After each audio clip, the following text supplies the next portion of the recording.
kita kedatangan anggota baru. Jadi selamat datang untuk keluarga baru. Sebagai renungan pada kita pada sore hari ini terambil daripada Matius 3. Saya akan bacakan bagi Bapak Ibu. Demikian Matius 3 ayat 1 dan 2. Demikian firman Tuhan.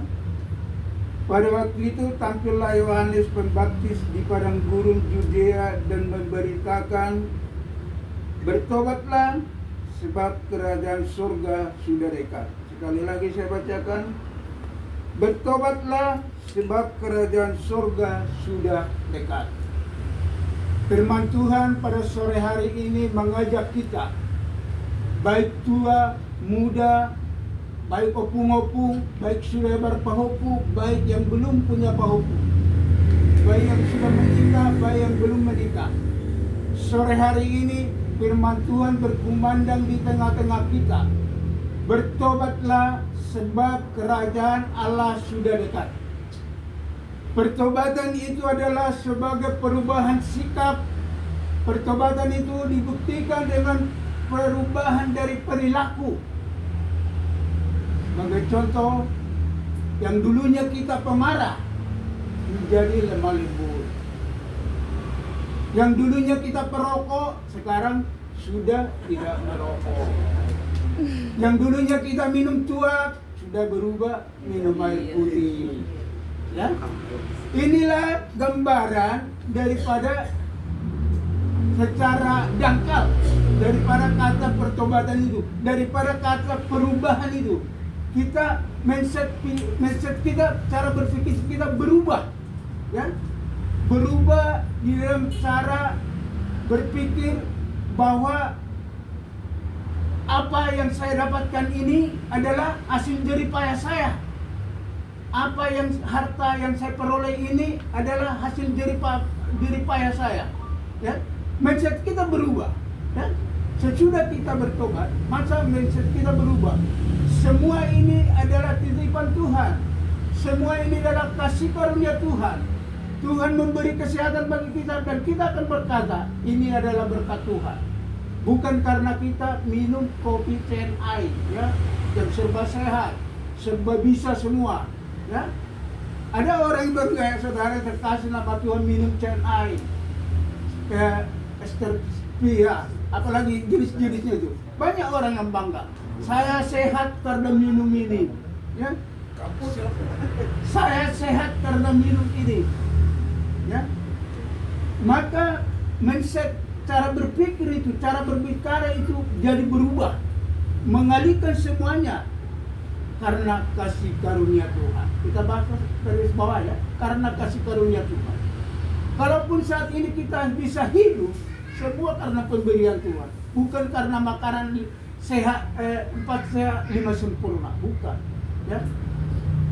Sampai saat ini saya dibesarkan bukan dari makanan 4 sehat 5 sempurna, saudaraku. Saya dibesarkan di kampung, ya. Boro-boro makan 4 sehat 5 sempurna. Orang kau kan asin nauna tu tunggu. Ibarat kayak boleh bakaron asih berengnya abin na tulibu di. Ya. Tapi sampai saat ini kami masih bisa hidup, masih bisa sehat. Semua itu karena kasih karunia Tuhan. Ya. Kalaupun apapun yang kita alami saat ini, semua adalah pemberian Tuhan.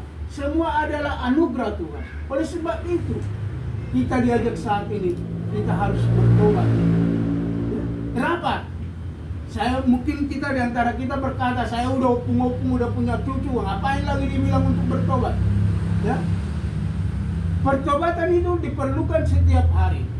Karena apa? Karena setiap hari kita juga melakukan kesalahan, melakukan mungkin pelanggaran, ya. Maka setiap saat kita perlu untuk berdoa dan meminta ampun kepada Tuhan. Ampuni aku Tuhan. Ya. Ketika kita mau tidur, berdoalah, minta pengampunan kepada Tuhan dan perlindungan dari Tuhan agar kita untuk besok bangun pagi sehat, saudaraku. Banyak orang yang kita dengarkan cerita, ya, malamnya sehat, bangunnya saudaraku sudah tidak bisa lagi. Ya. banyak hal. Maka oleh sebab itu saudara, kasih nama Tuhan, bertobatlah. Ketika kita bertobat, apa yang dihasilkan? Dikatakan bertobatlah sebab kerajaan Allah sudah dekat. Apa itu kerajaan Allah? Kerajaan Allah itu bukan seperti hal-hal yang kita lihat di dalam dunia ini. Kerajaan Allah itu adalah damai sejahtera. Ya. Ketika kita bertobat, maka damai sejahtera lah yang ada di dalam diri kita ini, saudaraku. Tidak lagi ada emosi, ya. Tidak lagi kalau anak kita suruh tidak mau, kita bentak-bentak, ya. Kita akan berbicara lebih lembut lagi. Tolong nak, ambilkan, ya. Kalau sebelum bertobat kan Romat taruh, kita kan orang tua, ambilkan itu, ya kan? Romat taruh mana kaki. Kalau sesudah kita memang mengingat pertobatan itu, ambilkan nak, tolong nak, ibu nggak bisa, bapak nggak bisa, bantulah, ya. Jadi pertobatan itu setiap saat, maka kan saya katakan itu pertobatan itu setiap hari menghasilkan damai sejahtera di tengah-tengah keluarga kita, di tengah-tengah kita di mana kita bekerja, di tengah-tengah kita maupun dimanapun berada, saudara. Sehingga ketika ada damai sejahtera di dalam hidup kita, maka orang-orang yang di sekitar kita akan tertarik memuji dan meninggikan Tuhan. Puji Tuhan. Melalui perbuatan kita, saudara yang terkasih nama Tuhan, banyak yang tertarik memuji Kristus. Oleh karena mereka mengenal kita dahulunya siapa. Dia sudah berubah. Perilakunya sudah berubah. Oleh karena apa? Kita bertobat dan menyerahkan sepenuhnya keinginan kita kepada Tuhan. Karena keinginan ini tidak ada batas, saudara. Molo ada mobil tak naik dua, molo adong rukot tak tolu naik 5, tidak ada batas.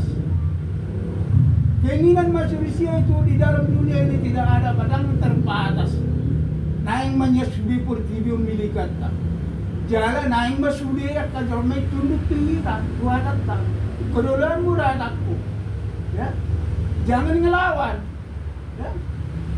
Ya, ini kita sebagai orang tua, saya sadar sebagai orang tua, kadang-kadang anak saya juga begitu. Saya kan orang tua, Bu, harus nurut. Ya. Tapi ingatlah, bertobatlah sebab kerajaan Allah sudah dekat. Berarti saudara yang terkasih nama Tuhan, mari kita renungkan. Karena pribadi lepas pribadi, mengolah emosi itu berbeda-beda. Ya. Ada yang cepat mengolah, ada yang lambat. Ya. Jadi tergantung pribadi kita lepas pribadi. Bagaimana kita untuk boleh cepat mengolah emosi kita supaya tidak tinggi tensi? Ya ingat, renungkan firman Tuhan siang dan malam. Ini kuncinya. Tanah pun dibagai unang menghafal deh, belum menghafal lain, belum menghafalon sama. Aduh, di sini Matius tuh ayat sada ada panggi bisa, bukan menghafal ya. Beda menghafal dan merenungkan. Ya, mulai menghafal itu pelajaran ilmu pengetahuan. Tapi merenungkan itu memikirkan sesungguhnya apa makna daripada firman Tuhan itu. Ya, bisa satu ayat dengan pendeta berbeda, bisa penafsiran berbeda. Ya, karena apa? Perenungan masing-masing itu pribadi itu berbeda-beda. Ya, jadi harus kita pisahkan, terpisah. Menghafal dan merenungkan itu berbeda. Merenungkan itu berarti memikirkan siang dan malam. Ya, sambil bekerja pun kita bisa mengingat. Oh, dikatakan berbahagialah orang yang menuruti nasihat. Berbahagialah orang yang merenungkan firman Tuhan siang dan malam. Dia seperti pohon yang ditanam di tepi aliran air, yang daunnya tidak pernah layu dan berbuah pada musimnya. Ya, inilah kunci keberhasilan itu. Bagi keluarga muda saya ingatkan, ya, renungkan firman Tuhan siang dan malam. Ini kunci kesuksesan dalam hidup. Bagi membaca firman Tuhan untuk pelita dalam kehidupan kita, saudaraku. Sehingga ketika kita terantuk, ketika kita terjatuh, tidak sampai tergeletak. Ya? Ini yang berbahaya. Manusia sekalipun itu di dalam Tuhan pasti jatuh, tapi tidak sampai tergeletak. Kalau sampai tergeletak, sudah selesai. Jatuh kita ke hal-hal duniawi, keinginan daging. Ya? Tetapi orang-orang, saya percaya, orang-orang yang sudah di dalam Tuhan sekalipun jatuh, tidak sampai tergeletak. Ini jaminan bagi kita. Sudah kita arong masalah. Marminggu kita mangna marminggu tetap arong masalah. Itu amang inang. Ya? Kamu mamagalusi bagas rohamu. Ya? So marminggu piao arong masalahku. Marminggu piao tetap arong masalahku. Alay belum marminggu au nak arong masalahku dan madeli au. Saya tidak putus asa. Karena saya berharap kepada Tuhan bahwa pertolongan Tuhan itu ada. Ya. Sahiti arong do ado. Ya. Nasi masih bawa beri tahun naik. Ya. Acik gotiku inasara acik patu. Ya.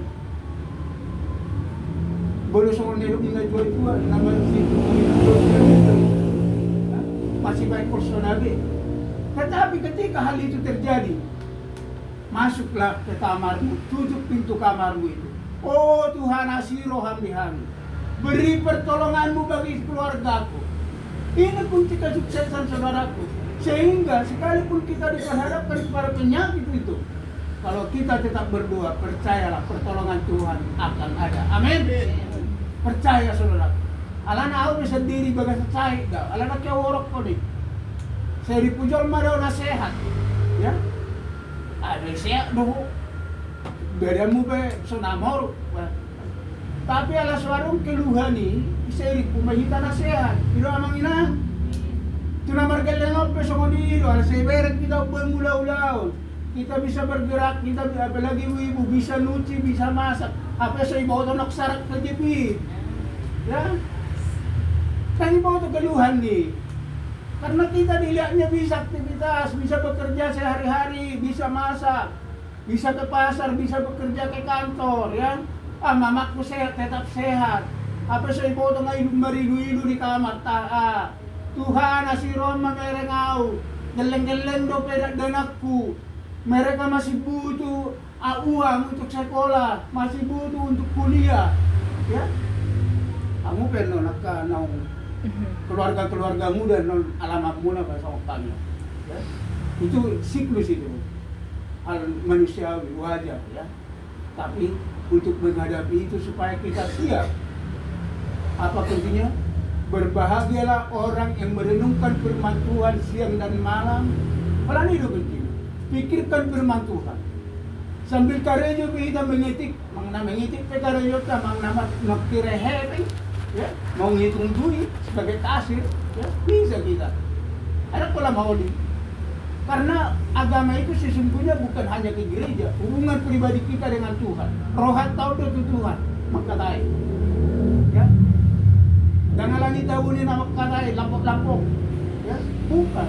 Tapi hati kita yang berhubungan kepada Tuhan. Bawa mobil kendaraan pun kita bisa berdoa. Tuhan asirohan ramon hati. Enggak panjang-panjang kok. Tuhan berkati keluarga. Enggak panjang-panjang. Enggak harus kita beritahukan Tuhan. Bulan depan kami mau bayar kredit rumah. Bulan berikutnya bayar kredit ruko. Bulan 11 mau pergi ke Roma. Bulan 12 kami mau pergi ke Papua. Tidak perlu kita secara teratur memberitahukan kepada Tuhan. Yang penting, yang jelas, bina hubunganmu dengan Tuhan. Engkau sendirilah yang tahu itu. Bagaimana membina hubungan dengan Tuhan. Maka nagajak tangyamong lapo-lapo to Germany. Ya? Masuk ke kamar, tutup pintu. Tangis so mga busi, maramangoy. Itu sangat bagus. Daripada tutulak ke mga lualu. Tulang, dari jauh. Mana didekari. Ya? Nang baru. Tetapi kalau kita menjerit kepada Tuhan, pertolongan itu pasti ada. Amin. Amin. Ya, saya juga merasakan. Ya. Bapak udah, tolong saya. Anak saya mau sekolah, mau kuliah. Ayah be, neng bayar kredit mobil lo biau, nami saya kan. Ya. Tetapi kalau kepada Tuhan kita menjadi Tuhan, saya ini seorang orang tua tunggal yang membesarkan anak. Tolong aku Tuhan. Pertolongan itu pasti ada. Karena saya dibesarkan, kami 9 orang dibesarkan dengan orang tua tunggal. Orang nomakku nama-nama ngulu lagi. Belgahan siya migelenga orang tua tunggal. Aku marung 5 tahun mau mati bapak. Ya? Jadi percayalah, siapapun kita percayalah, tetap percaya kepada Tuhan. Itu kuncinya itu. Pertanian, baca firman, boloboy, tinggas marminggu. Jangan boloboy muse, agulin muse, tinggas roh arisan aja. Menanggapi malas arisan itu. Yang terakhir itu nyindir itu. Ya, mengingatkan intermezzo itu. Intermezzo nanggapi itu roh. Intermezzo aja, ya. Alana las maro ada bulu puso orang kita berkumpul rapat markaka rapat akan minum bir rapat minum kopi kan kamu dong kan aku lola salak pun naik sedia bir soal salak pun beli sudah kui nah ala torok pun naik bakal luar mana sakarat ini naik kan bulu kopi mo na yung bulu salak ko na ba? So lapit ko man eh, sa piring mo ay ka, bulu salak ko na ba? Mga lagi, ini ringkas-ringkas na ito ringkas marminggo, ringkas martanyang, ringkas arisan natin. Amen? Dili so onima, dili ka, Tuhan man, hamas masupa sa ating pembawa acara. Manate.